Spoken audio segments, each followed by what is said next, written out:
Ladies and gentlemen, please take a seat. For the last session of the World Resources Forum 25 conference, it's my honor and pleasure to moderate the last panel discussion with 4 distinguished panelists from different corners of the world. They have already started the conversation, so I will not disturb them in their conversation. Welcome, all of you. The title of today's of the last session is New Resource Strategies for a Fair and Sustainable Future. In traveling here to Geneva, I was reading sections from the Circularity Gap report, and it struck me that once again the index is going down. We go from 7.2% to 6.9%. And I remember a few years ago, if I'm not mistaken, we were at 11%. And when you read that, you ask yourself, but what's going on here? How is it that we continue to go down on the circularity index? Because it means that the share of secondary materials is really the small minority. It's 6.9% only, secondary. All the rest is primary, it's virgin materials. And I'm reading also the book Material World by Ed Conway. I don't know if people are reading it. It's a recently published book.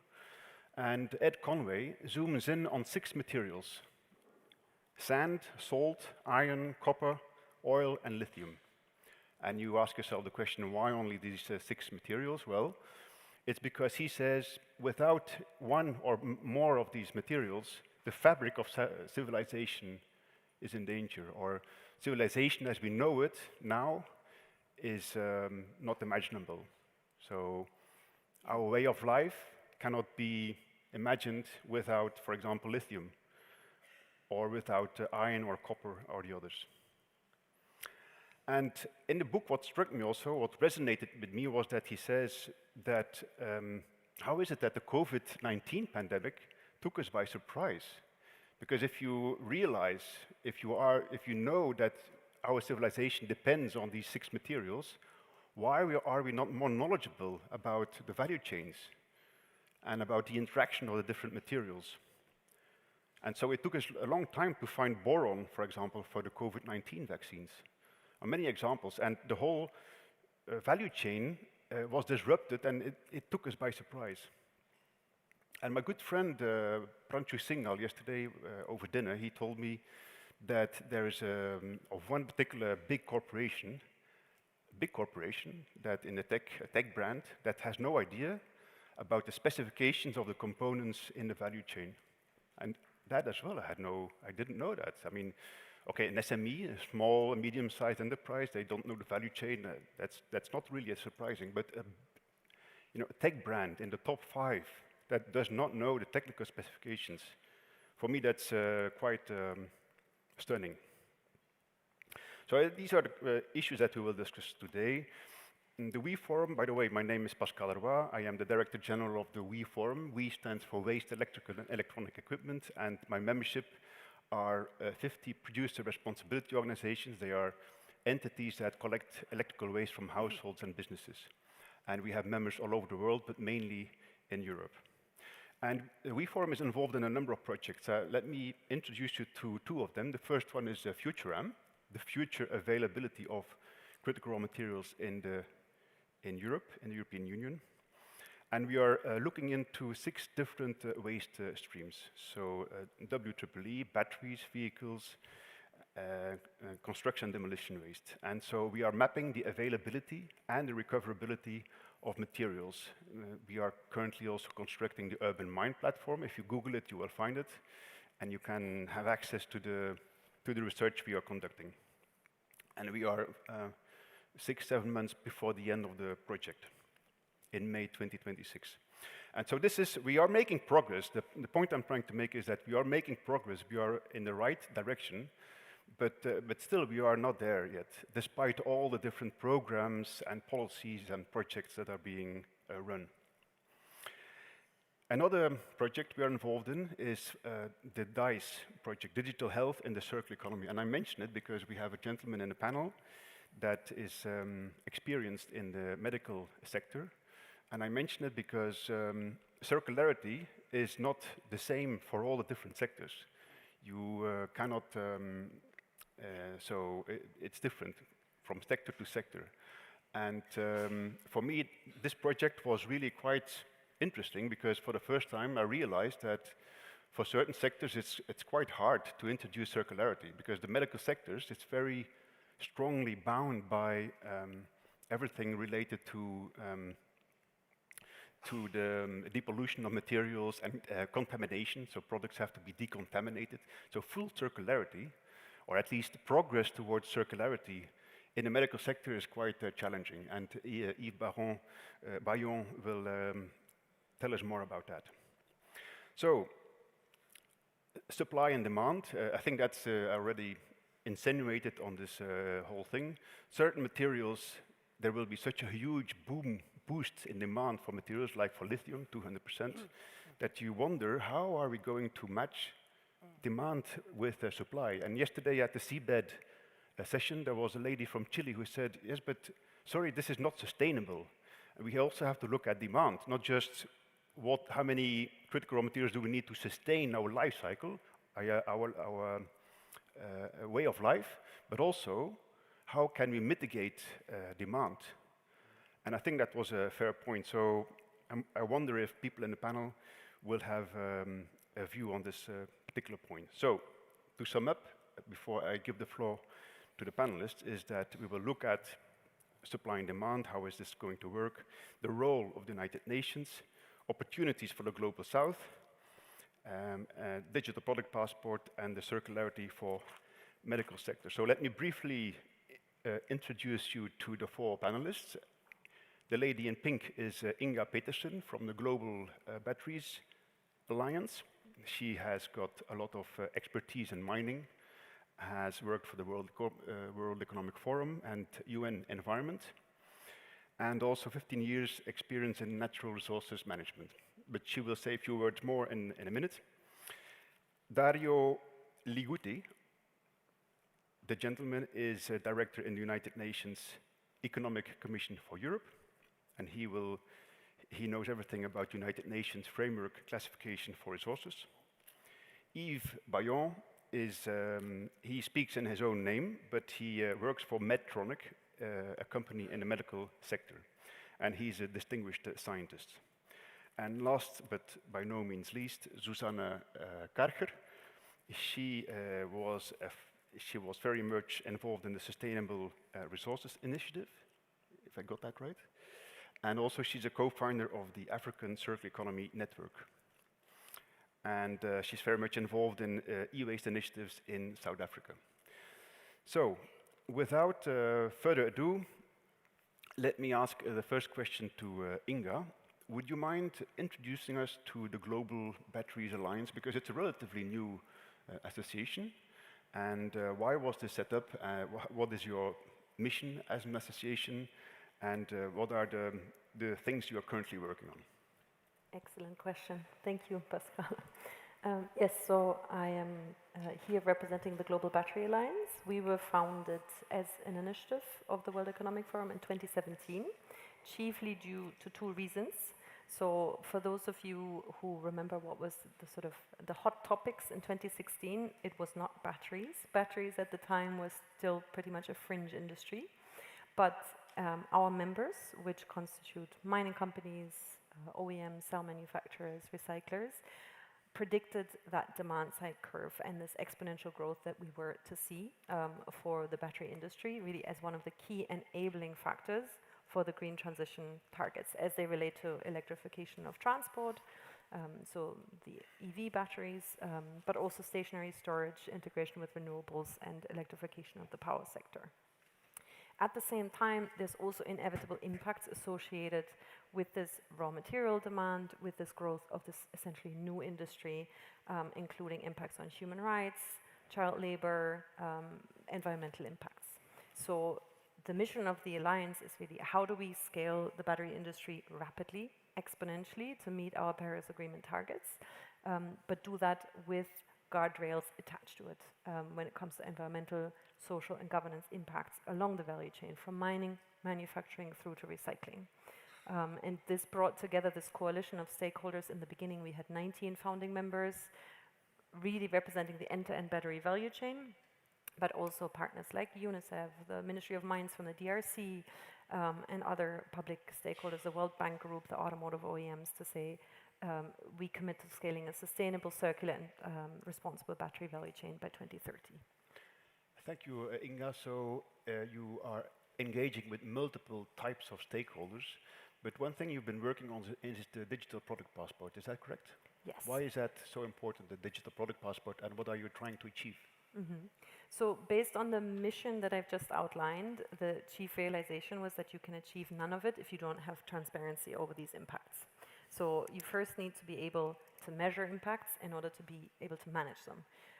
And the instrument that we've identified, or the concept that we've developed, was a digital product passport for batteries, to be able to have key information on where does the material come from, the nickel, the cobalt, the lithium, and what impacts may have been attached to its production. So that includes, in the aggregate, the battery carbon footprint, so what were the carbon emissions from mining through to production until it ends up in the vehicle or in the stationary storage unit, but also other impacts, like how are these companies respecting human rights, due diligence, and others. So we've conceptualized this idea of a digital product passport for batteries, which was subsequently picked up specifically in the EU and reflected in the EU battery regulation. So this will become a mandatory requirement for batteries above 2 gigawatt per hour capacity in the European market as of 2027, including this information also on recycled content, a range of technical parameters. There's obviously other metrics such as the battery state of health during the lifetime. But what concerns us, the GBA and the 150 members that we now represent in the meantime, is really the responsible production of these batteries. So we've worked with our members, we've piloted this concept, and we're about to publish the so-called battery benchmarks to be able to actually create comparability in products. To be able to say this product has met a range of metrics, of key performance metrics, and can therefore instill confidence in purchasers, confidence in investors, B2B procurement, and consumers of EVs who are concerned around possible adverse impacts. Okay, and before we give the floor to the next speaker, I'm looking for a bridge. Susanne, what are opportunities for mineral producing countries in your opinion? So for mineral producing countries, I mean, there's a range of advantages that the digital product passport can enable. I spoke about transparency, and different consumer markets or end markets are looking for different things from the battery passport. In certain contexts, the interest is primarily on provenance. So being able to show that you're sourcing from a trade partner, for example.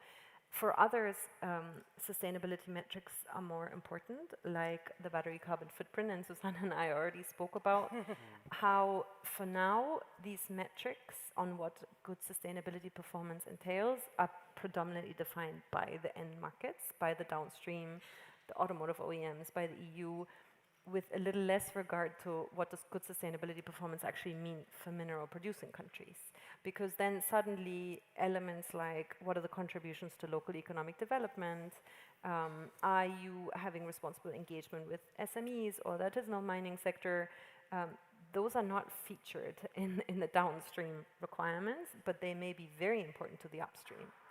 So being able to influence that conversation and maybe leverage some collective bargaining power, I think is a big opportunity for these countries to competitively position themselves and to make sure that their priorities are taken into account as the field is increasingly standardizing around, these requirements. But for now, mineral producing countries, especially from the global south, don't have a very prominent voice.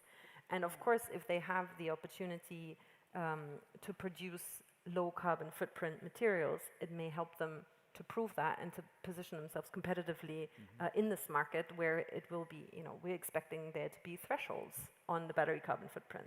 So the ability to produce low carbon nickel, low carbon cobalt and others will be a competitive advantage. So, Susanne, to give you the floor, you are one of the co-founders of the African Circular Economy Network. and the just transition is one of your concerns. Yeah. I presume you are in agreement with Inga Petersen when she says that there are opportunities for the Global South, countries in Africa and the Global South in general, in terms of digital product passport and other initiatives and battery and so?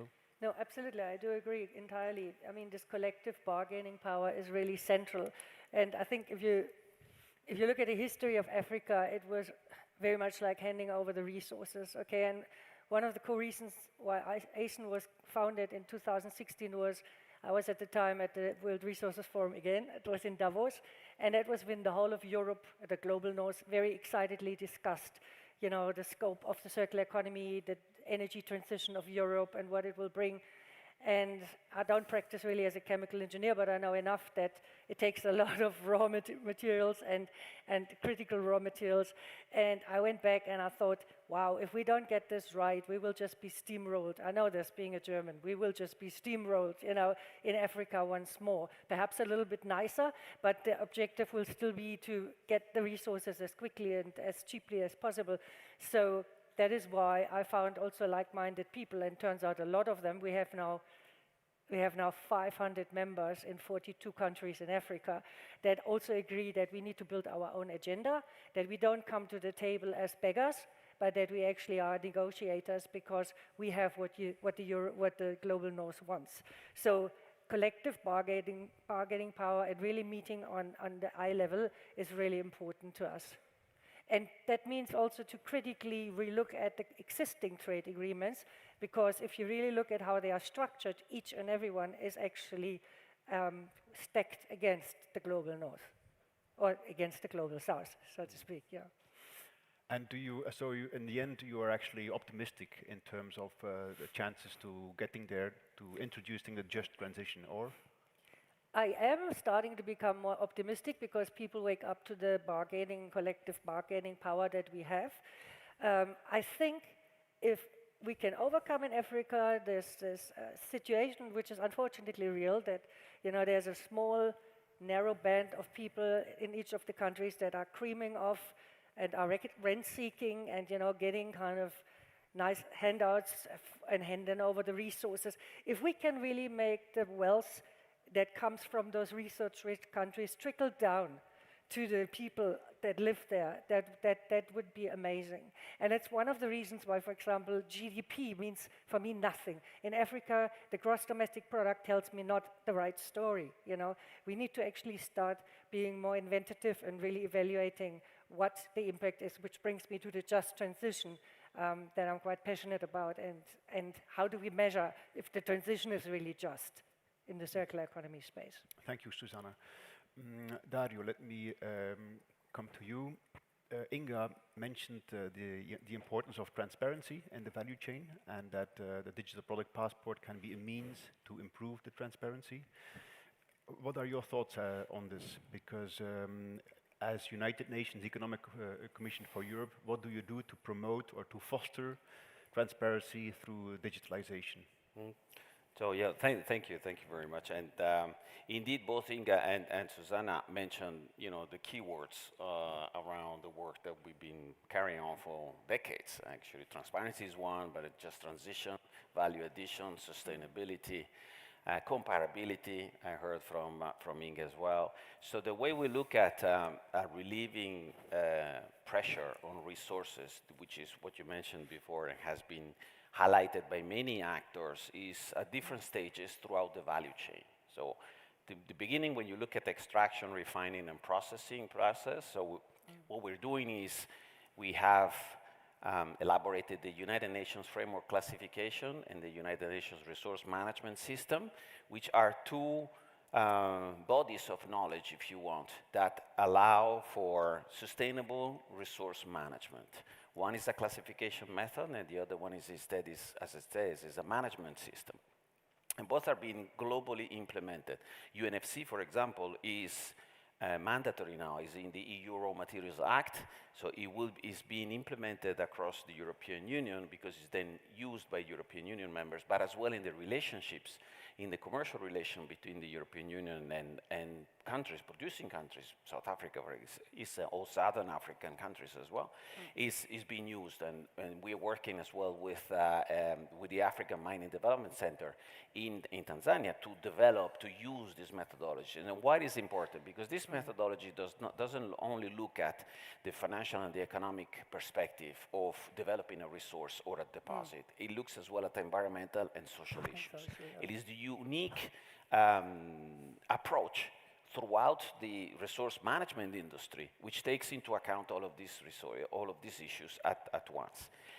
So that is at the initial stage. But then when these minerals become primary resources, we're looking at how are ways to decrease the need for primary resources, not because to not allow an economic development opportunity for countries like, like in Southern Africa, but simply because it's not sustainable. The need for these minerals is not sustainable. And so we're looking at different business models. For example, resource privatization, whereby instead of having your hardware or having a little bit what happened with the iPhones, right? Instead of having your resource, you actually buy the service of that resource. This is what is meant to resource privatization. Yeah. That's another aspect. Digitalization, you mentioned before in the question. Digitalization is a way to circuit and to digitalize and to create equipment. For example, twin power plants. Instead of building a second power plant, you actually create a digital power plant. It saves a lot of resources having a digital power plant who has the same functions of a standline and an idling power plant in your area. So that's another example. And finally, when you look at secondary resources, i.e., once they being used as primary resources, then being introduced into equipment, how do you make sure that those resources get back into the productive cycle? And so you're looking at circularity, the digital passport. That's exactly the point of digital passport, is to transform a primary resource into a secondary resource in which remains into the system and continues fulfilling the services that that resource is meant for. I didn't hear you mention materials as a service. Yeah. Or was that part of the words, or is it part of the things that you're looking at? That is, I would say it's one of the most advanced areas that we're looking Absolutely. at. Exactly. And which is a very interesting area. So it's another example that it goes under that is instead, bridges. We have tons of bridges in the northern countries which, were built 50, 100 years ago that did right. So how can you repair a bridge instead of substituting it? If you're able to repair that material with the bridge standing there, instead of breaking it down and building a new one using resources, you not only save resources, you're actually saving time, you're saving financial resources, and you're contributing to extending the life. So that's another example of material servitization, for example. Susanne, you are quite optimistic about materials as a service, aren't you? Yes, because it's basically an evolution from what we already know, which is product as a service, and to really go deeper in the value chain and say, what about if we can create now rents for the global south that actually enable our own energy transition? And the way it would work would be that Africa wouldn't sell its resources, it would lease its resources. And I think it's the perfect storm, because now we have the digital passports, we have the blockchain, we can really, really, really track and trace things, okay? And imagine that. I mean, clearly the gold or the whatever it would be, leased would not come back with the same kind of stuff. It would be a certain percentage that is taken out of our country in South Africa, like gold. And there would be a clear agreement that this needs to be returned in 30 years. If you don't do this, you're paying heavy penalties, okay? And that the idea would really be that it's cheaper for Europe to get what Europe needs right now in terms of the critical raw materials. It would also send out a huge signal in terms of redesigning products, because imagine that if they would know that they will not own this and the ownership is retained in Africa. So Europe gets what they need right now for their energy transition, but it would completely change the game in terms of how products will be redesigned, and it would create rents. So we can start, for example, to rehabilitate mines in South Africa, which is in dire need, We could start retraining our mining communities, which we need because we also running out of minerals, okay? And we also want our own transition, please, okay? So that is really where ACEN is fighting for Africa, that we are not for fighting our own right for our own energy transition by doing its things a little bit smarter and more equitable. Okay, thank you, Susanne. Is there anything you want to add on this? Oh, no, I was going to bounce back on what Susanne said. That there is, you see, it is extremely important. What we're looking at, when you're looking at circularity, you're looking at many different issues. You're looking at recycling the old equipment, the old stuff, the old resources. But going forward, what you want to do is to create a circular economy. This is the point, which is not about recycling. It's actually reusing, repairing, maintaining, and that starts with the design of the equipment. With the design, you know, Susanne talked about opening mines. We need to open mines in everywhere, and that's the reason why the European Union has adopted the Euro Materials Act.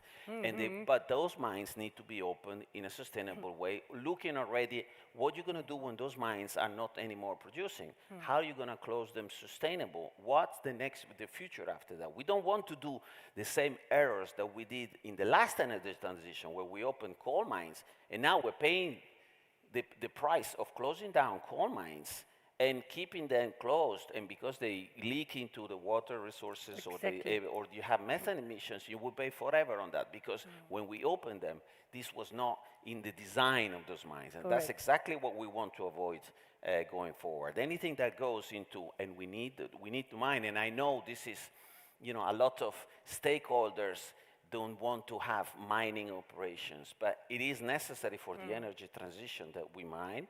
It's an economic opportunity for many countries, but it has to be done in a different way.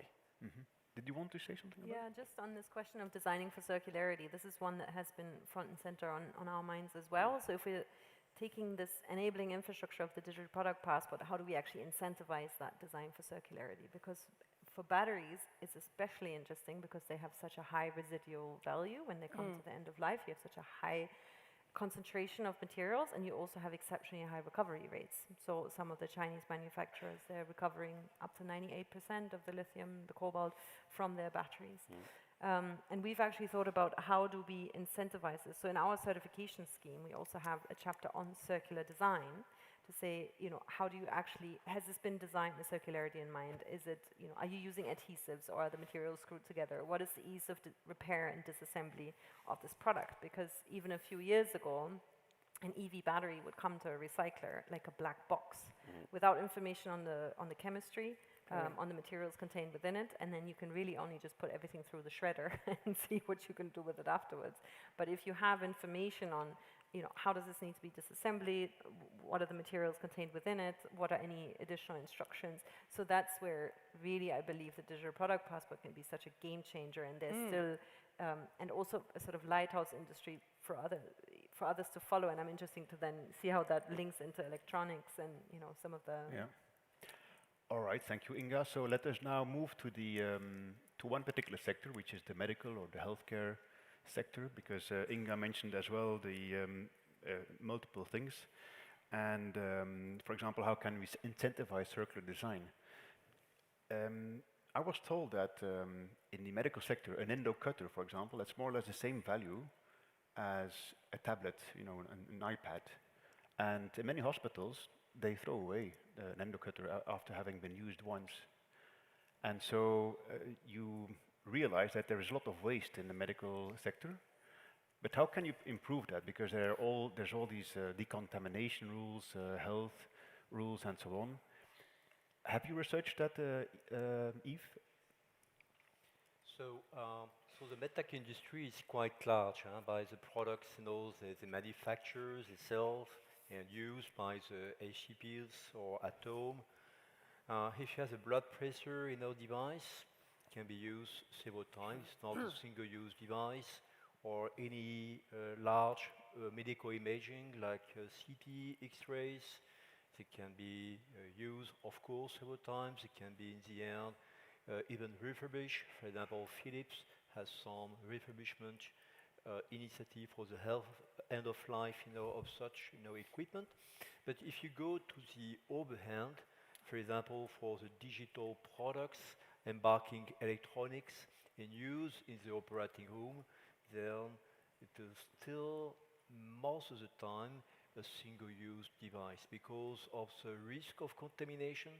And then if you want to reuse it, you have to thoroughly decontaminate, the device and not to endanger, the life of the patient. So that means, and it should be cost-effective as well. So that's limitation. But according to the device, different strategies can be implemented. And for example, for a blood pressure, device or an imaging device, you can have, you can think about refuse, rethink, reduce strategies to limit the footprint. Very good. And how do you see the future of that sector? Do you see scope for improvement in terms of circularity? So, I will not start, by answering directly your question, but what we should have in our mind that for an healthcare product, you have a long way to go for the market approval. You have to stick to the requirements of regulatory bodies in Europe, so all regulation agencies, to guarantee first the safety of the device and then the performance of the device. And it's not like a car. So a car maker has maybe 5 or 10 generic car in its house in its portfolio. For large medtech companies, so products can be up to several tens of thousands products. And imagine to implement DPP for all those products, maybe time consuming, maybe also finance consuming. So and that means that, but probably, so speaking in my own name, as a French citizen, part of the European Union, so I would say to rethink maybe the design from the beginning and to see how far, we can design new device to be more easily collected, sorted. For example, just, devices like a trocar. So it's made of different polymers. And you cannot sort it, easily. I don't know if it is feasible, but it is also to restart a program, if it is worthwhile, if it is rewarding enough, if the return on investment is guaranteed, because what we have is already working well. But that's the situation. And if we can just start from one polymer and then, for example, PD or PP or ABS and so on, and then this will make, the sorting easier. So the same for the digital products. So to make them, ideally, and speaking not as a representative of a medtech company, but more as a citizen, to make them more simple in their composition and then to facilitate the recycling or the reprocessing or the remanufacturing. But just some words, and I will be very short. So you have the manufacturing responsibility, but you have also the HCP responsibility. It is a question of training. It is a question of awareness as well. Excuse me, it is a question of what did you time. say, SCP or? HCP, healthcare providers, hospitals, clinics. Healthcare providers, okay. And you need to think about training. You need to think about also incentivization. And to have, because when you have 1 or 2 bins or 3 bins, but imagine 10 bins. 10 bins will not be manageable. So that also to work with this important stakeholder. For example, in Netherlands, many Dutch hospitals start, such, collection and sorting programs, but just starting and they do what the best. And also you should think about the recyclers as well. And the volume of waste coming from the healthcare providers, so hospitals and clinics, is also limited in volume. And to be cost effective, like for example the PET bottle, you need to have volume. And for the in the medtech industry and for the associated products with the medical devices, Once again, you have a large variety of products, and then you have a large variety of polymers, and also one single device made of different polymers, different metals, and so on. That's the current situation.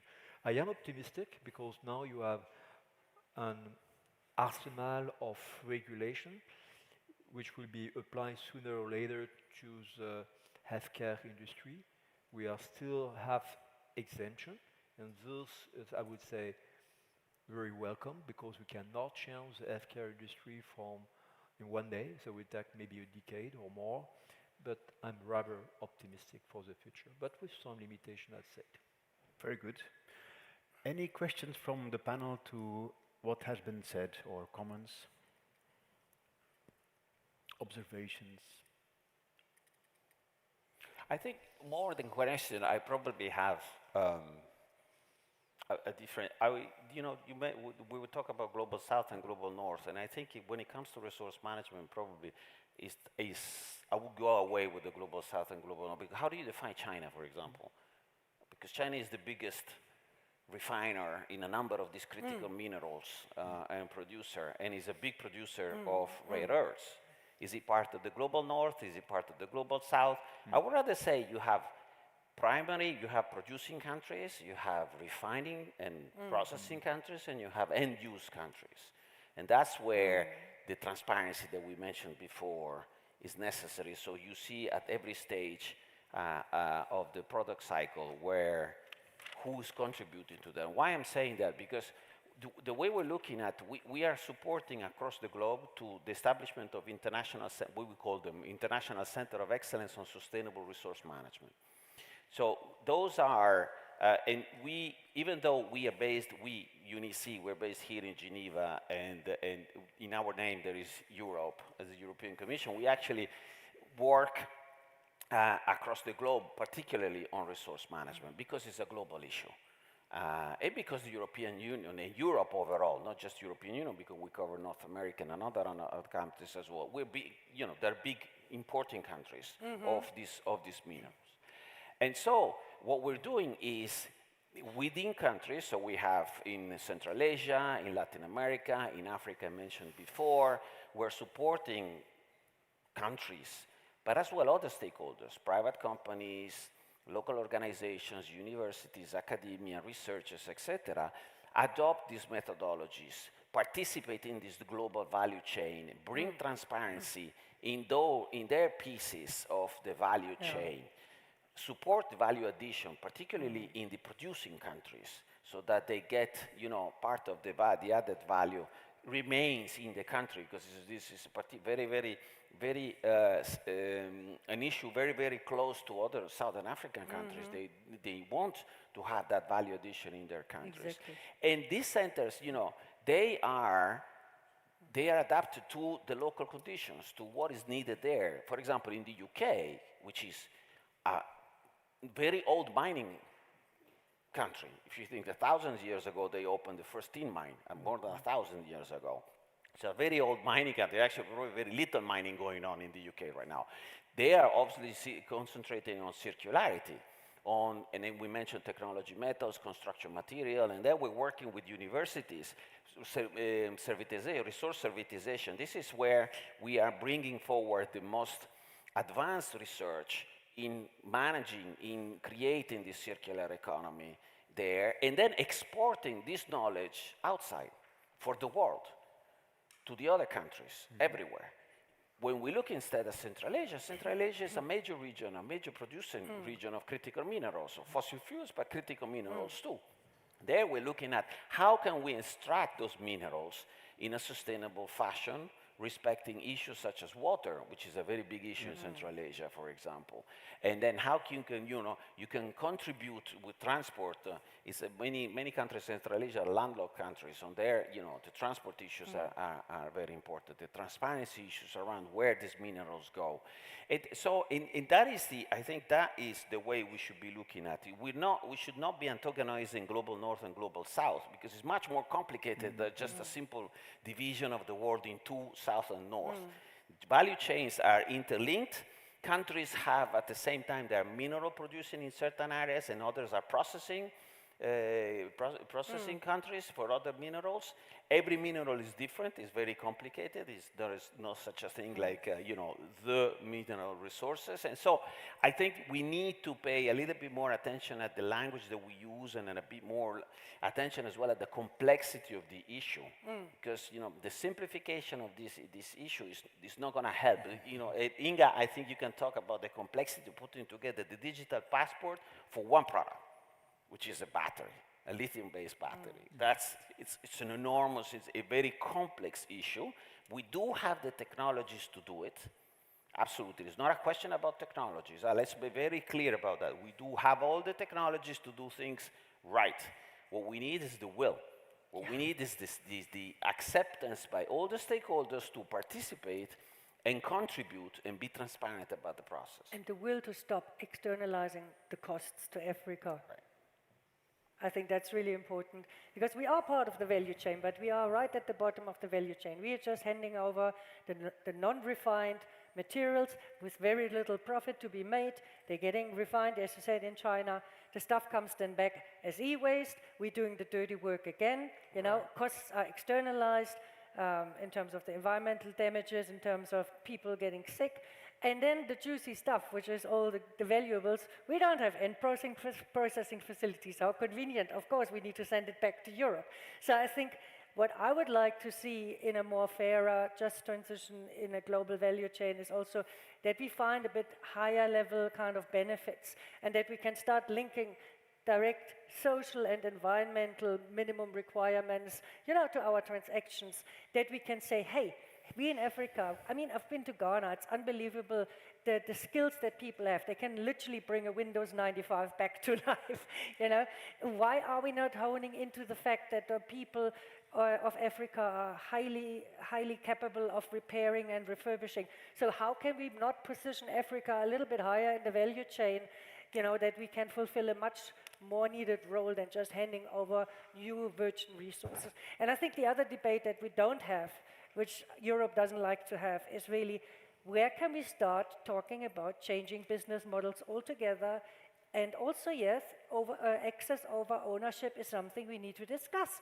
And if everyone in Africa is seeing on TV the Western way of life and everyone wants it, we don't have enough resources, okay? We need to learn and disrupt existing models of ownership and really ask the hard questions of how can we still use the stuff, benefit from what we need without owning every single molecule. And I think this means that especially, I don't say the global north, but the richer countries have to wean themselves off a whole ideological concept of what they are worth, because they own stuff.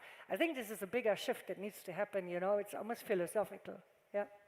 Yes. And maybe if I may add, I think the elephant in the room is geopolitics in this whole conversation. Exactly. Because when you talk about, creating the enabling conditions, and Dario brought in China, if we look at batteries, there would not be a modern battery industry at scale without China. And so much energy and focus is going right now on how do we diversify value chains and decentralize them, and it makes a lot of sense because a decentralized value chain and supply chain is a more resilient one. But it shouldn't come at the cost of trying to collaborate and see what we can also learn. Because when it comes to EV adoption, when it comes to recycling and building a recycling industry, Europe, North America, Africa has really a lot to learn from China. Yeah. And I think we might be missing out on those opportunities if the only lens at which we look at it is geopolitical competition.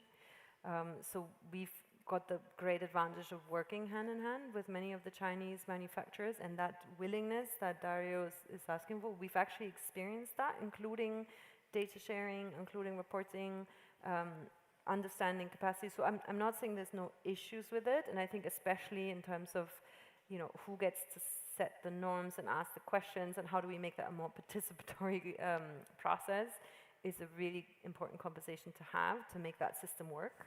But it is important to zoom out and say, when we're talking about the energy transition, everybody is supposed to benefit from that in terms of lowering emissions and meeting our climate targets. But how do we distribute the costs of that transition? Because there are costs, and we have to be honest about it as well. Yep. You can manage all the impacts you want. Net, there's still going to be impacts, and circularity or recycling is not going to replace mining, or for a long time to come, just in terms of the actual statistics. So I think this, just shifting a little bit more towards collaboration instead of only competition is what's really missing. Okay, thank you, Inga. So I think it's time to turn to the audience. Are there people that have a burning question or an observation? The lady on the third row. Hi, my name is Roberta. I work in a mining company, a Brazilian mining company. And in the beginning of the speech, you said that how could we decrease consumption of those products? Because I see a lot of work have been done in the chain and guarantee that all the steps are sustainable. But I think we also have to think in the other way, because now products are designed not to be repaired, but replaced.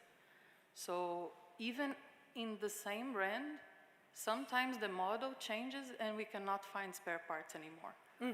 I like to repair the things, and trust me, it's very hard. Sometimes I have to 3D print a piece, and it's only a small piece that's broken, and you have to repair everything. So when we say that we should do it easier to recycle, I think we also should do it easier to repair. And I don't know if this is covered by your work, or I would like to see your view on that as well. In the European Union, there has been made some progress in this field, Yes. but any of the panelists want to add something to this? Well, what I mentioned about repair is one of the 4 areas that we're working. It's absolutely crucial. The example that I did about the bridges is about repairing the material in the bridges, not substituting the bridge, keeping the old bridge, repairing the material, and using the services of that bridge. So absolutely yes. So it's crucial, and you're right. It starts with the design of the right model. And I think many companies are starting looking at that, because there is as well the consumers are changing perspective on that. Think about what's happening with the telephone, the mobile manufacturers. Now it's becoming, more easier to repair those mobile phones, for example, and that is it will be growing. So there has to be push from the consumer side. There has to be regulation in place to facilitate the repair, and it has to be a business model which is sustainable for the companies. Why the companies have not been doing that? Because their business model was running different. So you need to change the business model. And we can prove that it can be changed. Take again, there's the example of the mobile operators. Their business model has changed since 20 years ago when the first mobile phones came out. Susanne, so that is possible. No, I mean, there's a great thing. In Europe, you have the right to repair, right? I mean, this is now a law.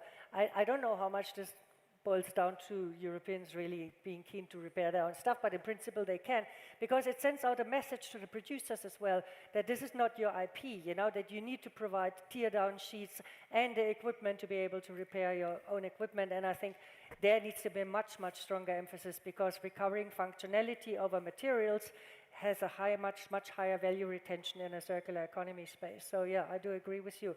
I think we would need to all lobby our countries for legislative requirements for the right to repair. That would send out a strong message to the OEMs, which are all global, to actually provide this as a standard. Thank you, Susanne. Any other question? This is your opportunity to raise your questions or to raise your voice. Gentlemen?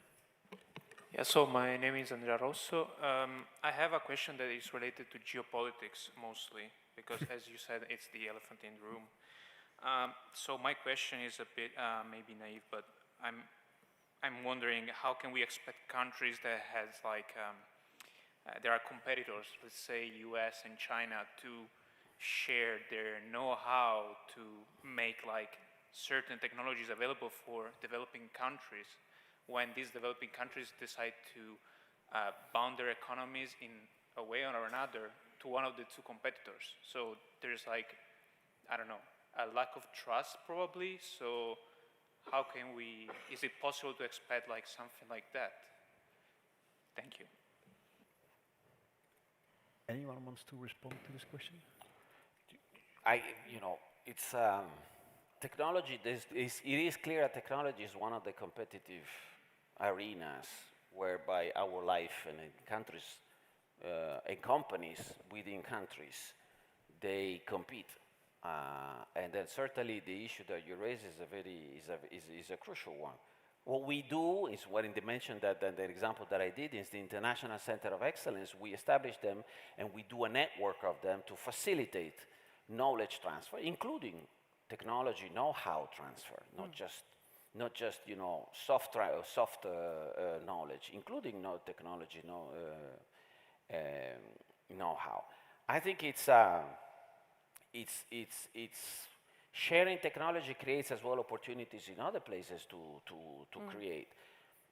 As transport costs will continue raising, and they will go up because of the issue around, you know, about the cost of the energy and as well the fact that, you know, in a decarbonized world and in a world where you have a lot less fossil fuels and a lot more instead critical minerals and an energy system that is a mix of centralized and decentralized energy production, you will see lower transport needs of commodities around the world. So you will need to create instead more local value chains. And that means the knowledge transfer. That means investments in producing countries to produce the equipment there. So you will see that happening, and then it will become a business model which rewards knowledge transfer, rewards creating investment opportunities in manufacturing in countries where the demand is, getting manufacturing closer. Think about hydrogen, for example. You know, if you want to substitute hydrogen in the hard-to-abate industries, as they call them, for fossil fuels, well, you can't transport hydrogen as easily as you transport oil today. You have to do your hydrogen in a sustainable way where you're actually going to use it. And that means that you are actually building a hydrogen power plant close to your steel plant. And that means how do you produce then that hydrogen? Well, you need to bring the water, or if there is water, should be there already water, but you need to bring the electrolysis, etc. So it changes your business model from a business model where you have very long and very international integrated value chains where shorter supply chains, supply chains, and more regional, more localized. And that is part of our work as well, to create these opportunities between countries and between regions, to create these shorter value chains, which include supply chains, which includes, of course, knowledge transfer, technology transfer. Thank you, Dario. Any other question? Lady in the back. Thank you. So this is Yves from GIZ China. I think I can also support with the question, maybe also making an advertisement for GIZ itself. So GIZ is actually the German federal ministry organized agency, and we are actually doing the international cooperation for more than 120 countries. And now we do have a lot of modality, for example, in China to support the Sino-German cooperation and also Sino-European cooperation on the topic, so that we can work together with China, with European Union and Germany, and to see how can we better facilitate the business models from Europe to China, or another way around, so that mutually we can learn from each other. Also, we have the trilateral cooperation, which means that Germany plus China plus a third country, and normally is in developing country or African countries, so that we can work together, so that we have this kind of fairness and also have this kind of transparent knowledge transfer. Yeah, so actually beyond this, I also have another question, because I come from the circular economy team, and then we are also discussing actually the costs and also the benefits from different stakeholders along the value chain. For example, dismantler or recycler, they cannot earn the money. And then we always talk, actually in our sector, the word of EPR, the extended producer's responsibility. It's like a scheme that people sitting down again and to discuss about your cost, your margin, and to reshape everything. So I think during the two-day discussion, we also discuss a lot about how can we have a fairness and to have this kind of a benefit distribution fairly to all the stakeholders. So I'm wondering, what isn't it possible that also for the resource or for the mining industry, isn't possible that everyone sit down again and to see very transparently and also fairly that we can discuss another new scheme, so that we can reshape everything and to make it everyone can profit from it. So this is actually my question. Yeah. Thank you. I think Anyone that is wants a perfect to- question for the digital passport of the batteries, because that's a little bit what we're trying to build, right? Yeah, I'm struggling a little bit to understand the question. I'm Yeah, sorry. me too. I was like, please don't choose me. I think it's haven't about understood. finding. Correct me if I'm wrong, but it's about finding a business model that works for everybody along the value chain, including recyclers, for example, who not making money. Which I disagree. I don't think that all the recyclers don't make money. There are plenty of recyclers who actually make a lot Big of money. time. Yeah, exactly, big time. So I would tend to disagree with that statement, general statement. But anyway. Yeah, I think, of course, the digital product passport can be an enabler. I don't think it's the silver bullet. I think the sort of economics associated and the business models associated with having a profitable recycling industry in the battery industry specifically are really challenging, because you make investments today for feedstocks that are only going to become significant in 10 years' time, when you have the sort of first generation for EV batteries come off the streets, and then you can make decisions about refurbishing or recycling. So that was kind of the point of my, my reference to China, because in China you're already at that point. So I think we have a lot to learn, and the sort of European recycling project and elsewhere has a lot to learn from there, because from what we gather at the moment in Europe in terms of battery recycling is almost exclusively production scrap. So that also means you can really only have a profitable recycling industry if you also have a manufacturing industry side by side.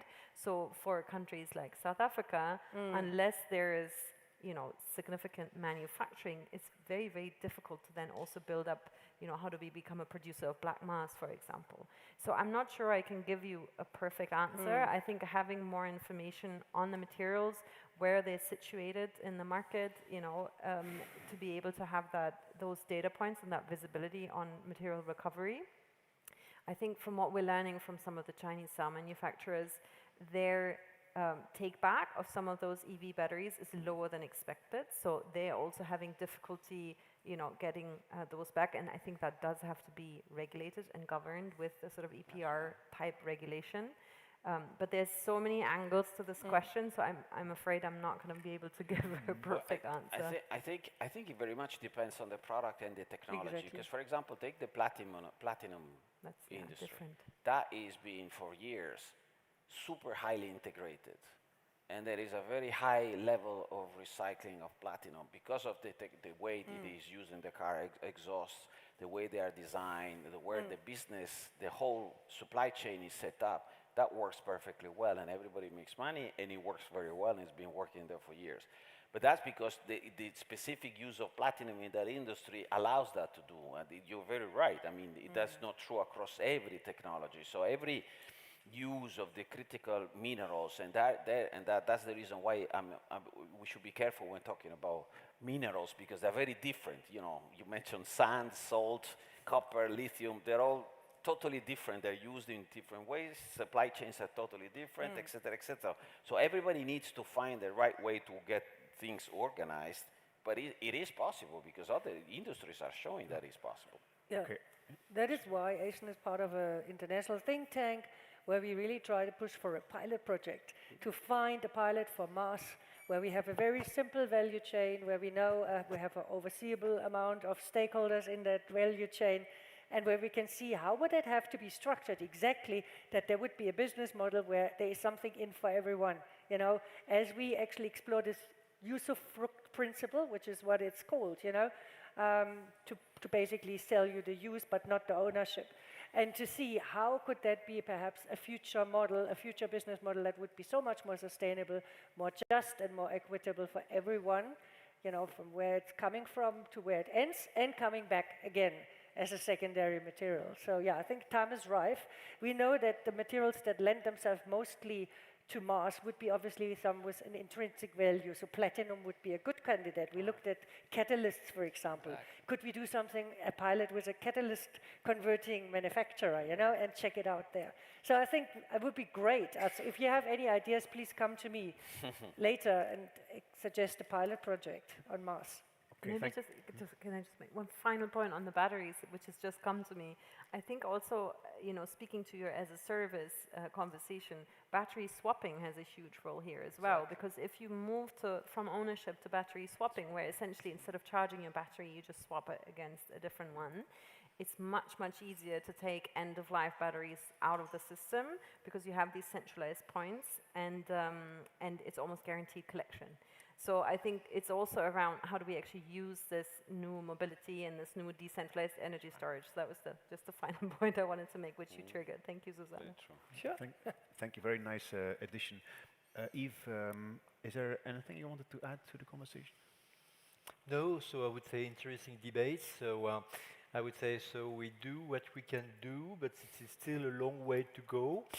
So I would say what I have heard about the logistics and to be more to have shorter, value chain, and that's what we try to do as manufacturers for different reasons, for transportation saving, but also for multiple reasons. The right to repair, so I would say globally for consumer products, I would say yes, as a citizen, but for medical products, I would say I would be more reserved, and as long as you can guarantee the safety and the initial performance, and then who should repair, so the manufacturer or a contractor, and then it is a take-back procedure, and then it is always a question of cost effectiveness, and maybe just a personal thought. As long as we have enough resources, or still enough resources, then the incentivization will be not so high to change, the mentalities, the mindset. Okay, thank you very much. I think we're supposed to wrap up and give the closing remarks to Matthias Schlup. But before we do so, please a round of applause for Dario Liguti, Susanne, Yves, and Inga.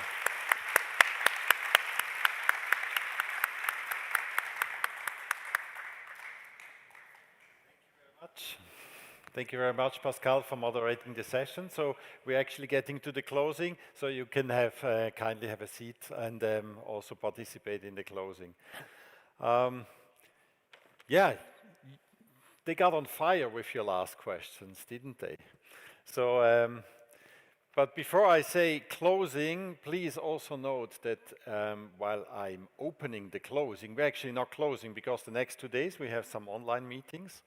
And I invite you to also sneak into the program and decide maybe if the one or the other would be interesting. You can actually put that in between your work when you go home now and proceed with your work at home.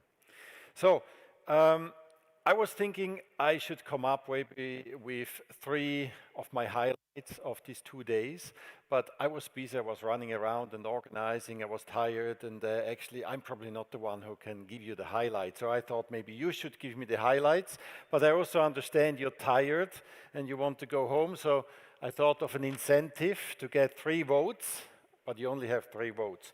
And now, we were in July, we were moving our offices we were in the east of Switzerland, St. Gallen, we were moving close to Zurich because we had to get out of our offices. And then I found a box and I found those little marmots. And if you have been with us many years ago, you might remember this tradition that we actually gave these away as collector items. And there are not many left, I have to say. So it's really one of your last chance to get one of those. It's an animal living in the Swiss mountain. It's very resource efficient. So it somehow represents our conference. It was actually, this tradition was invented by our former managing director, Bas de Leo, and we somehow forgot about it. So, the first 3 who give me their highlights, short, precise, just one highlight, I will give them one of these marmots. Over there. The overall atmosphere of the conference, including the DJ and the fireworks.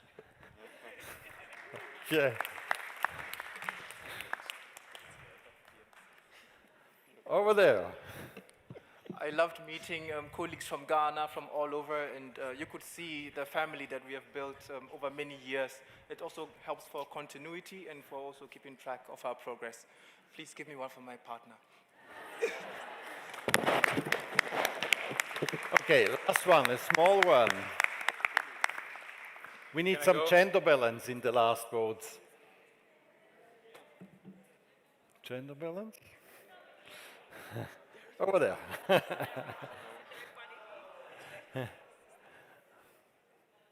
Please.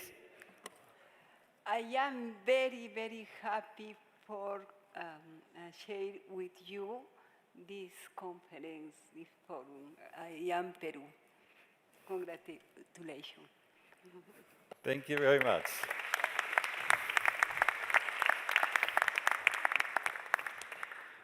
So we still have some left, so I have to say the others who want one of those, in 2 years, there's your next chance. So some of the highlights. Now, I think definitely we also created a lot of highlights with your help. And I think what I want to focus now on is the highlights created through the scientific sessions. And for this, I hand over to our scientific chairs, Sonja and Patrick. They will talk about the key findings of the scientific sessions and also talk about some awards they would like to give to you. Over to you.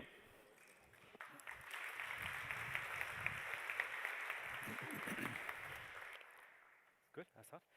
Okay, yeah, we are coming to the end of the on-site part. As said by Matthias, there is still an online part of the conference. I hope you enjoyed the conference and the scientific sessions as Sonja and I did. We would like to express our gratitude to the speakers, to all the speakers, session chairs and the audience in the sessions for inspiring contributions, excellent session, moderations and lively discussions. A special thank also goes to the WRF team for their very engaged and helpful on-site support in the session rooms. Yes. So the scientific sessions were very rich in new ideas and insights, which we will summarize, actually not now, but in the conference report, or comprehensively summarize. And the report is expected to be published in the coming few months, roughly.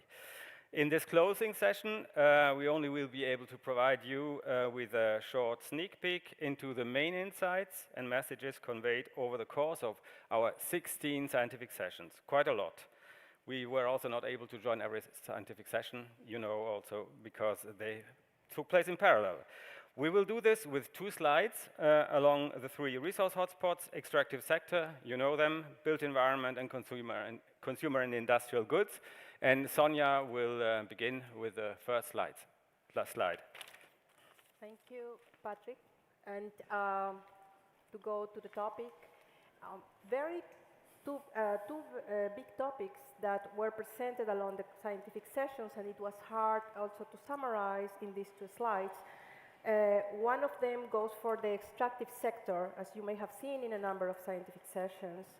And the first message that we got is about the governance and how a weak governance, in particular for rich countries on critical raw materials, can jeopardize efforts, make them more vulnerable, increase societal risks.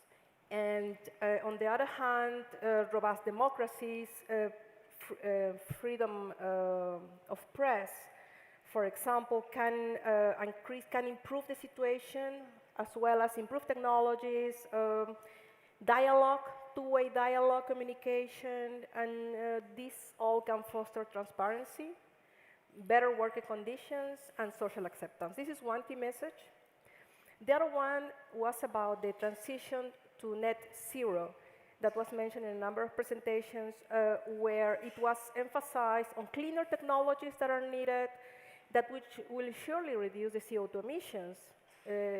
That is clear.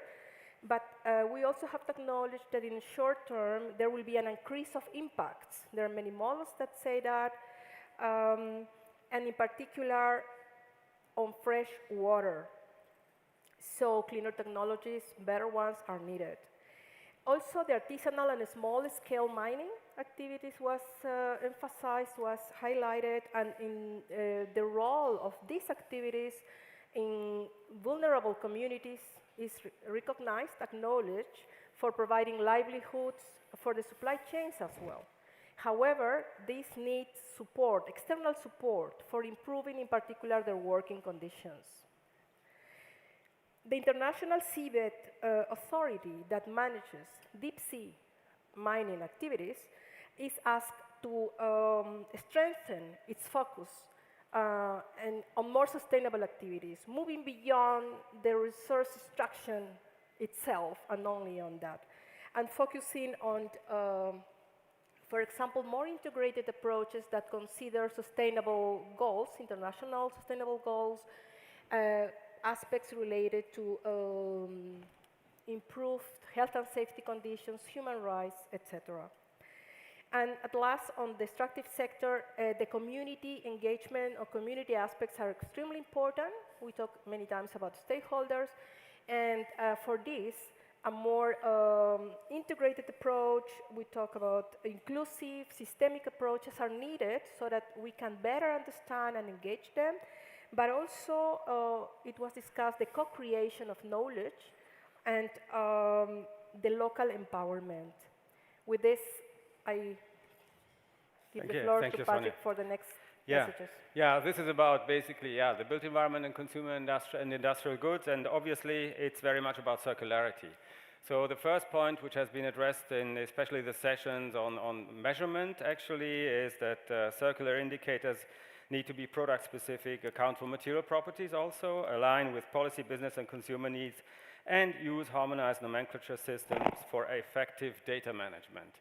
Related to this, we have also the role of digital product passports, blockchain-based chain of custody systems, and AI-driven design frameworks that has been emphasized and evaluated or addressed to be very important. So these are very powerful tools to foster circularity and sustainability. A point that is maybe not so often addressed explicitly, but which was at this conference, was the role of national quality infrastructures, meaning metrology, standardization, accreditation, conformity assessment, and market surveillance infrastructure for circularity and especially quality circular products. Where am I? Oh, no. Increasing efforts. That was also an interesting statement in the context of steel recycling or recycled materials content in steel. That increasing efforts to set national targets for recycled materials content may be ineffective without accounting for global supply chain dynamics, because basically the recycled content is rather shaped by global supply chains than national efforts. Then we have, here I am. An important one, sustainable recycling in the Sustainable Recycling Industries program, which came to an end recently, where there have also been other sessions. There have been quite interesting and important contributions that have also been provided within the scientific program. And the messages basically here: sustained long-term waste management initiatives, such as SHRI in African countries. It will also happen in Latin America, yield valuable lessons and scalable solutions for future interventions.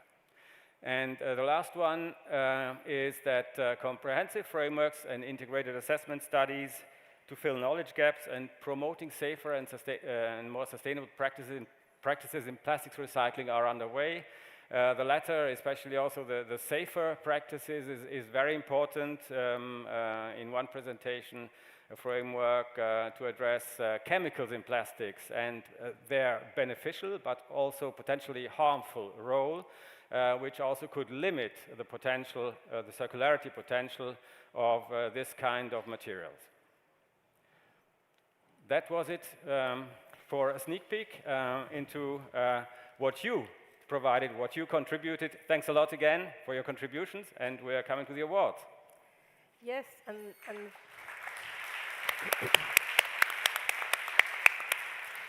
after this summary, please don't leave the room, because we have a key moment in the conference, that is the award ceremony. And how many of you have presented something in the scientific sessions? Many hands, very good. So we will start with the name, mentioning the name of the first awardee, with the title of the presentation, and we would like to invite a person to come, please, to pick up the certificate. The first person that won an award in the category of oral presentation is Dea Verley.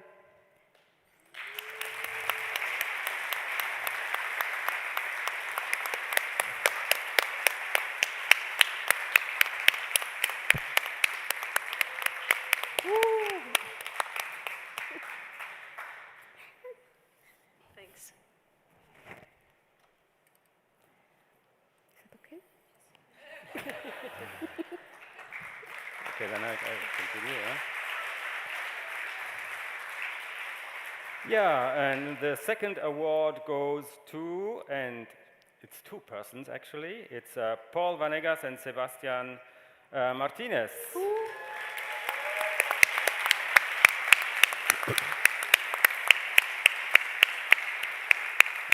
They are from the University of Cuenca in Ecuador, and from far away.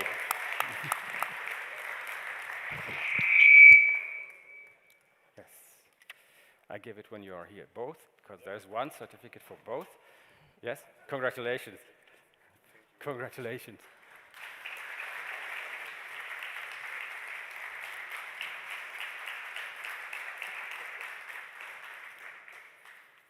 And the third award goes to Louis Gallagher with the presentation on moving towards responsible sourcing of sand and silicates through existing minerals governance and sustainability related standards.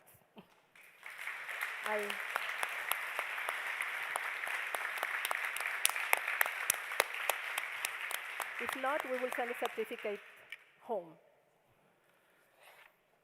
Now it's me. Yeah, and I'm particularly happy also to announce this award because that person is currently guest scientist at EMPA, and it's basically it's Komal Habib. I don't know if she's here.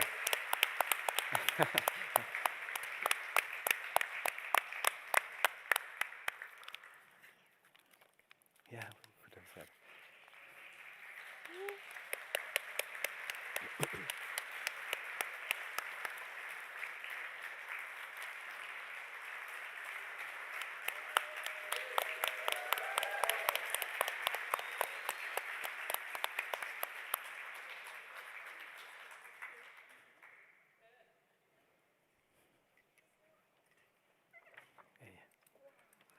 Go here. Congratulations. Thank you so Komal. Yeah, congratulations to your mother.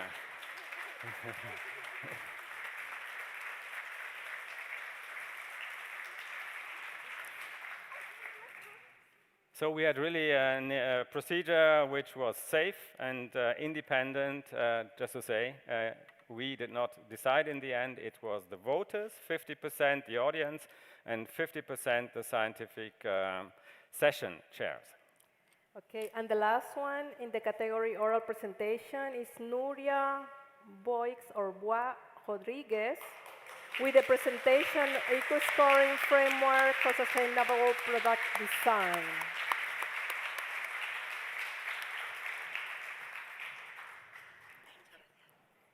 She's also a good dancer.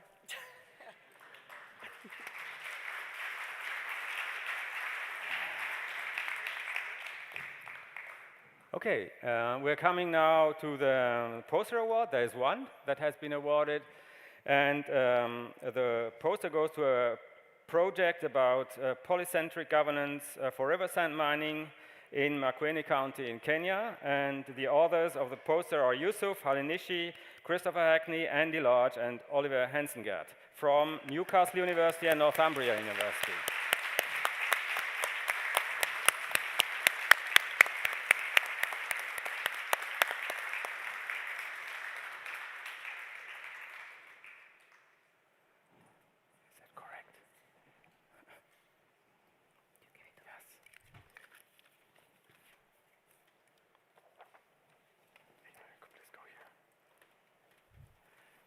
Congratulations. Thank you.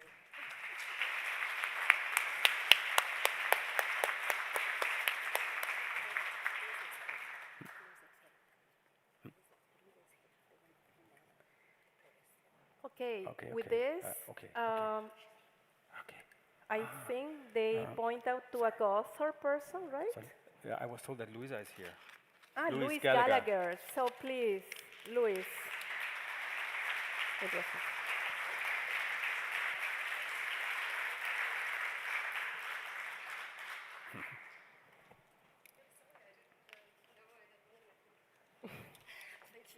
That's so kind. Thank you so much. Thank you to everybody. Thank you. Thank you. Congrats. That's it. Okay, that's it. With this, continue enjoying the last part of the conference. Thank you.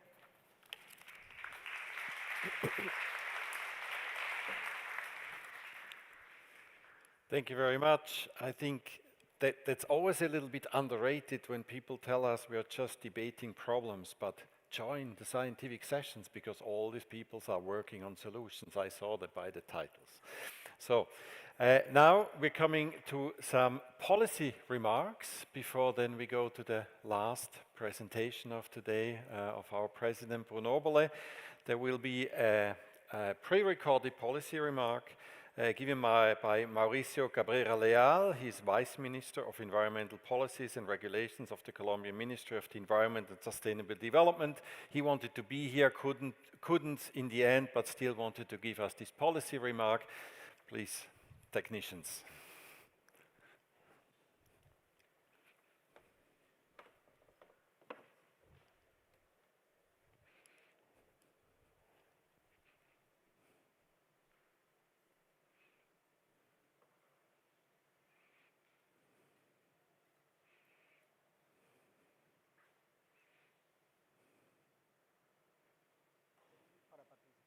Sesión plenaria que sintetiza las estrategias prioritarias, vacíos y pasos concretos a seguir para impulsar una gobernanza de recursos justa y sostenible.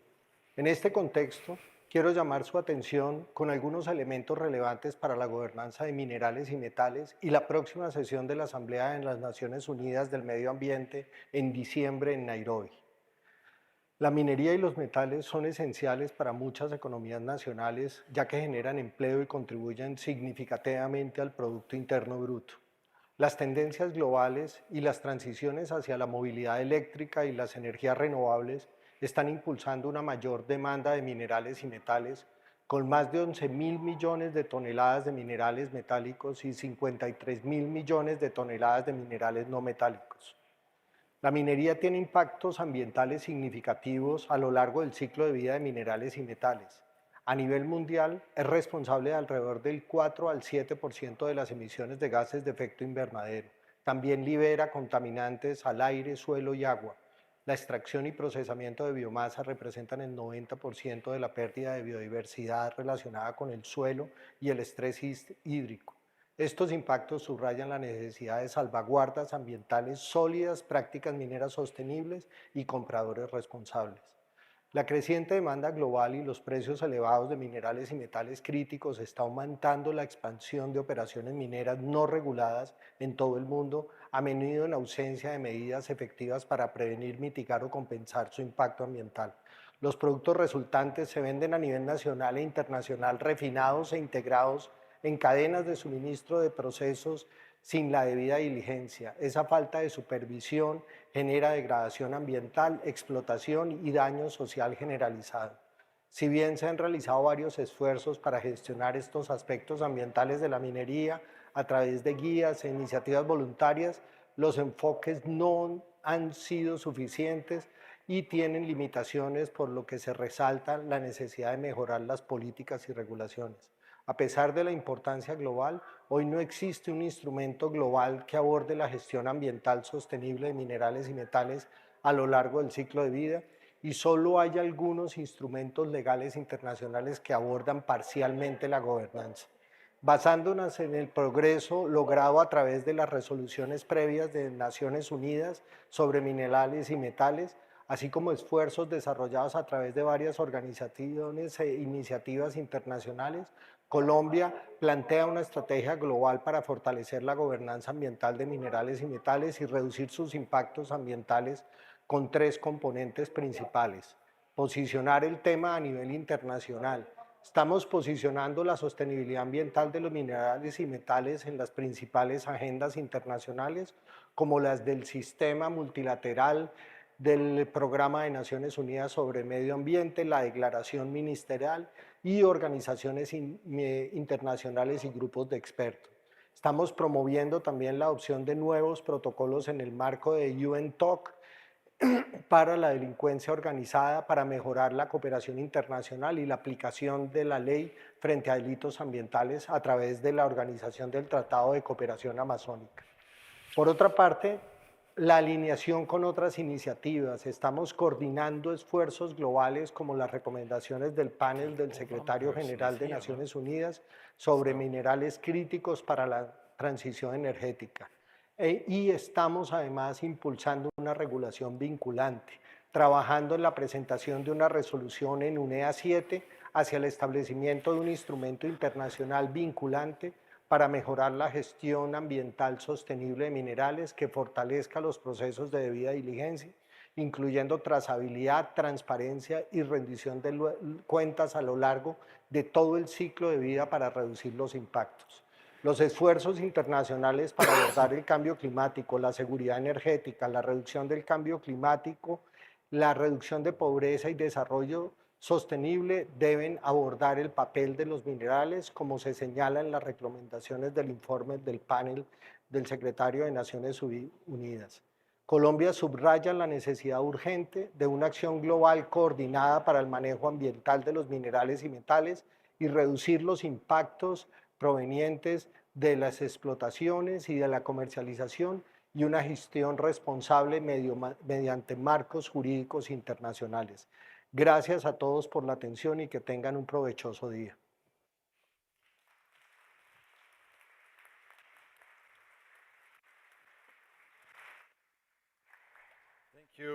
Thank you, Mauricio Cabrera Leal. Would have been nice, of course, to have him here. For the next policy remark, I would like to invite Elisabeth Karcher. I'm not sure about your last name. I'm very sorry about this.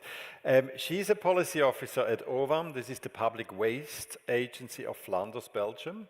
As part of OVAM's International Policy Unit, Elisabeth contributes to negotiations on environmental legislative files and advocacy at the European level. Please, Elisabeth, it's your floor. Thank you.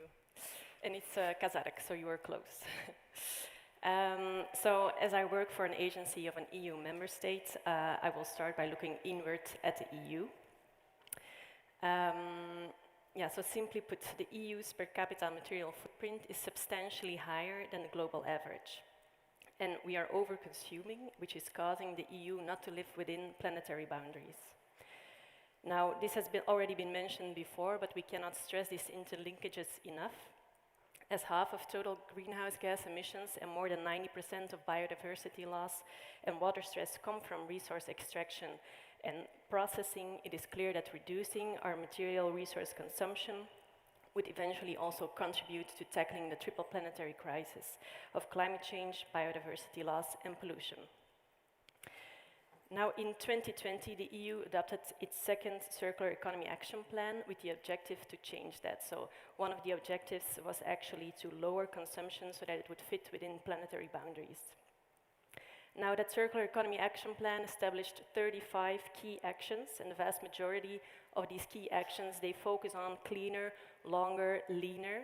So it focuses on reducing the environmental impact of our consumption, think of waste, product lifespan, product design, But it does not focus on better resource efficiency by minimizing our need for products and thinking about better systems design. So by refusing and rethinking strategies and by rethinking the way we consume. Also, there is no binding legislation that focuses on reducing material resource consumption, no binding targets, no mandatory national action plans. Now, in the meantime, a lot of important things have been done, and the existing legislation and the legislative proposals still on the table, they do contribute to less material resource use, but it will simply not be enough, not be sufficient to bring the EU's level of consumption within those sustainable levels. And in that way, so that it would also contribute to tackling the triple planetary crisis. And because of the interlinkages, it is critical to go for a coherent approach to avoid trade-offs. We need to ensure that our decarbonization efforts do not lead to unintended negative consequences elsewhere. Think, for instance, it's been mentioned a lot, the high resource demand we will face to meet the clean energy goals. That is, if we do not start using our resources lens. And additionally, reducing material resource consumption has the potential to increase resilience and let regions achieve strategic autonomy. Now, what can we do?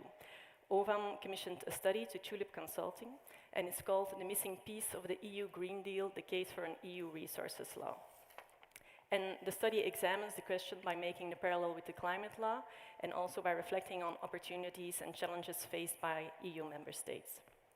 And on that basis, the report recommends that an EU resources law should at a minimum contain some elements, which will be shown on the next slide. So first, we would need clear binding targets to reduce how much material we use, both final goals and steps along the way. So here a parallel can be drawn with the climate law, where we have the final target of becoming climate neutral by 2050, but we have the intermediary targets of a 55% greenhouse gas emission reduction by 2030, and we are now speaking about a 90% target by 2040. And to set and update these targets, we need a scientific body to guide us, keeping track of progress and the latest research. But we can only steer our course if we use clear indicators and monitor how things are going. Measuring our progress is vital to know if the circular economy policies we have in place are actually working. And to reach the targets, we would need an implementing package, kind of like what the Fit for 55 package is for the climate law. And that package would set specific targets per EU country, considering things like their GDP per capita, the structure of their economy, population density, and so on. And it would also hold material and sector-specific ambitions to the final overarching target. And finally, also each member state should make a national action plan, and that national action plan should establish a strategy, tools, targets, research, innovation, everything, all their efforts to reach the overarching target of reducing material consumption.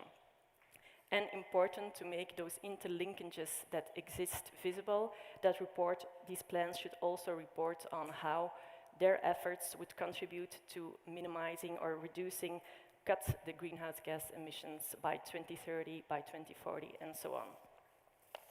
Of course, this is just an example of what a solution could look like. The bottom line is that we need to shift focus and start using a resources lens. And the Circular Economy Act, which is a legislative proposal that is expected by the end of 2026 in the EU, that has the potential to go beyond traditional waste legislation and address resource use at its core and drive a systemic shift. And that broader approach is exactly what was asked by 27 member states in the June 24 Council conclusions on the midterm review of the 8th Environmental Action Programme. To think of waste prevention, yes, but also material prevention, so dematerialization. Also decoupling growth from resource use, because that's something we haven't really heard this past 2 days. And the Council urged the development of a comprehensive circular economy framework, setting out an integrated long-term vision for sustainable resource use, so that European Circular Economy Act could provide the foundation for this framework, answering to the Council demands and also fostering a truly circular economy. Of course, we are at the World Resources Forum and value chains, they stretch across borders. So we also need global cooperation on resource governance. And that is why discussions like at UNECE 7 and other international fora, they are so important, because they help shape collective action towards a resilient planet and sustainable resource use. Of course, as shown yet again also here in Geneva in August at the INC discussions, multilateral discussions, they take time, they take a lot of time. But even if progress can feel slow, international cooperation is vital.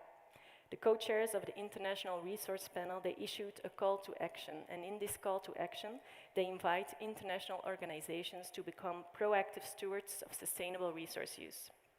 And this by pursuing 4 missions: better orientation, so targets and guidance; better measurement, so indicators; better economic incentives to really get those economics right; and better transparency and coordination to consolidate all existing data with the help of an international materials agency. And the call for data and transparency is a call that I've heard here the last 2 days a lot. So if after the discussions of these 2 days, you want to take momentum, you feel inspired, and you want to take action, please get your organizations to look at this call to action by the IRP co-chairs and become a proactive steward of sustainable material use and a circular economy. Thank you.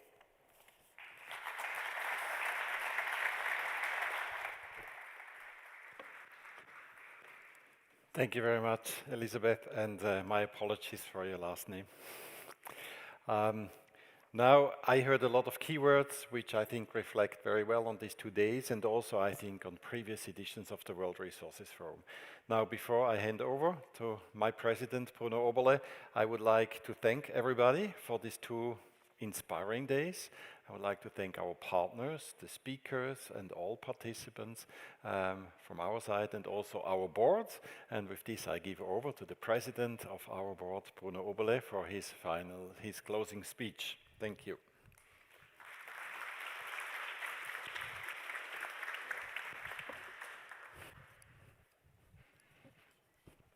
So don't be afraid. It will not be a speech. It will be a very short statement. Yes, we had 2 very intensive days of talks, exchanges, discussions. As far as I can judge, and also having assigned a puppet because of that, I guess we had a lot of fun too, in particular in the dancing session yesterday. Thank you for this good spirit in this meeting. It is important when we try to improve the situation in the world that we have fun working on these things, because nobody would continue if this would not be true. I will also on my side thank the same people, of course, you as contributors, the partners and sponsors that have allowed and supported us in organizing this forum.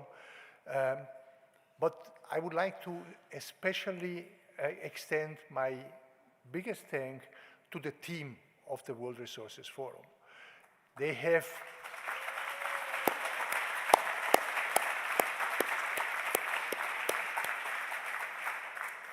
They have really worked a lot, I can assure you, before, in preparing, and during. Thank you so much. The conclusion, I mean, on one side, we have already heard a lot from the scientific committee. This is the backbone of the World Resources Forum, the scientific discussion in the different rooms. And I will not repeat all the topics that were highlighted by the 2 chairs of the scientific committee. We have heard about climate, we have heard about deep sea mining, we have heard about the importance and the problems in the artisanal small scale mining. We have heard about new solutions with innovative material in the build sectors. All this is part of what we are building up to solve the problem. My role is more to focus on the more political blah blah, so the high level conclusion. And it is important to realize that some elements came up all the time in almost every of the sessions. It was a relation to rule-based, multilateral, transparent governance. It's important at the moment in which nationalism, conflict is undermining the importance of this multilateral dialogue. We have heard over and over that this governance has to be based on data, on sound science, and on transparency. It's not evident if you look at the way in which regulations are created just in these days in different states around the world. Science and data have to show us the way towards a multilateral governance.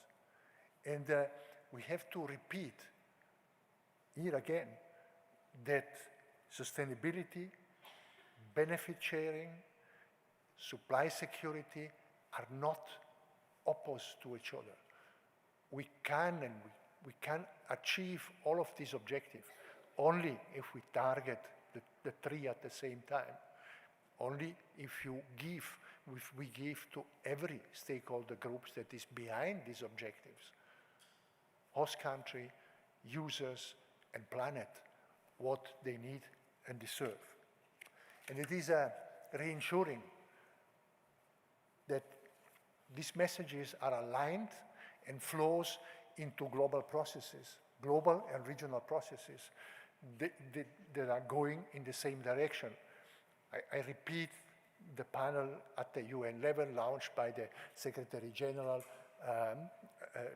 2 years ago, 2.5 years ago, the work that is done in the European Union, the legislation that is ongoing in other countries like China, for example, in the same direction. The discussion that were already at UNEA 6 ongoing and will continue at UNEA 7 in December. And we have heard the Vice Minister for Environment from Colombia explaining us what Colombia will put on the table, and this is exactly what we want. This is exactly what we want. Important to realize we are not talking in an empty room. We are talking to a political debate that it is ongoing.